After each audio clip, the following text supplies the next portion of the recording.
എല്ലായിടത്തും അന്ധകാരമാണ്. ആ ഒറ്റ വാചകത്തിൽ തന്നെ ആ മഹാത്മാവിന്റെ ജീവിതം എത്ര മഹത്തരമാണെന്ന് നമുക്ക് മനസ്സിലാക്കാൻ സാധിക്കും. 156-ാം ജന്മദിനമാണ് നമ്മൾ ആചരിക്കുന്നത്. ആൽബർട്ട് ഐൻസ്റ്റീൻ എന്ന ശാസ്ത്രജ്ഞൻ പറഞ്ഞു, തലമുറകൾ കടന്നു വരും, ആ തലമുറകൾ അത്ഭുതത്തോട് ഓർക്കും, രക്തവും മാംസവുമുള്ള ഇങ്ങനെ ഒരു മനുഷ്യൻ ഈ ഭൂലോകത്ത് ജീവിച്ചിരുന്നു എന്ന്. ഞാൻ പലപ്പോഴും അത്ഭുതപ്പെട്ടിട്ടുണ്ട്. ആകർഷമായ വസ്ത്രങ്ങളൊന്നുമില്ലാതെ പല്ലില്ലാത്ത, പല്ലുകൾ കുറഞ്ഞ ചിരിയുമായിട്ട് ആ മഹാത്മാവ് നടന്നു പോകുമ്പോൾ ജനലക്ഷങ്ങൾ പുറകെ പോവുകയാണ്. ഒരു നേതാവിനെ അനുഗമിക്കുവാൻ ലക്ഷങ്ങളാണ്, ഇന്ത്യയിലെ ലക്ഷങ്ങളാണ് അദ്ദേഹത്തിന്റെ വാക്കുകൾക്ക് കേൾക്കുന്നത്.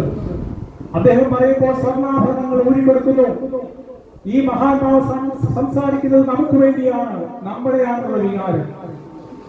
ആ മഹാത്മാഗാന്ധിയെ ഇകഴ്ത്തുവാൻ ശ്രമിക്കുകയാണ്. അവരാണ് ഇന്ന് കഴിഞ്ഞ ദിവസം പ്രശംസിച്ചത്, നരേന്ദ്രമോദി ഉൾപ്പെടെ പറയുന്നത്. ഞാൻ എന്തിന് മഹാത്മാവിനെ കൊന്നു എന്ന പുസ്തകം, നാഥുറാം ഗോഡ്സെയുടെ പുസ്തകം മലയാള വിവർത്തനം വീടുകളിൽ വിൽപ്പന നടത്തുന്ന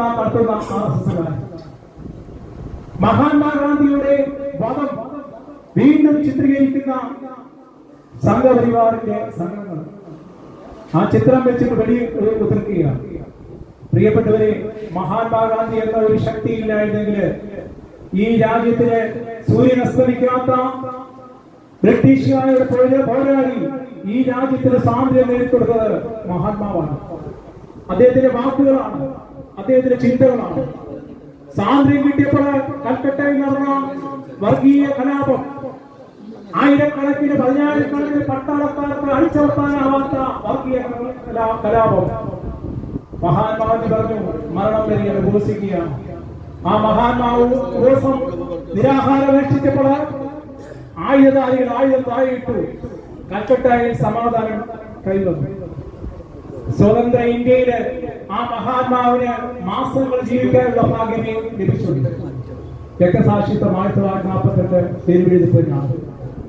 എങ്കിലും അദ്ദേഹം നൽകിയ പാത ഇപ്പോൾ കഴിഞ്ഞ ഉദ്ഘാടന പ്രസിഡന്റ് എബി കുര്യാക്കോസ് പറഞ്ഞ പോലെ ഇതിന്റെ പാരമ്പര്യം നമുക്കാണ്. ഈ മഹാത്മാവിന്റെ പാരമ്പര്യം നമുക്കാണ്. മഹാത്മാവിനെ ചിന്താഗതികൾ ഉയർത്തിക്കൊണ്ടുവരുന്നത് നമ്മുടെ കടമയാണ്. നിങ്ങൾക്കറിയാം, അദ്ദേഹം മരിക്കുക അല്ലെങ്കിൽ പ്രവർത്തിക്കുക, ഡു ഓർ ഡൈ എന്ന അദ്ദേഹത്തിന്റെ വാക്യം.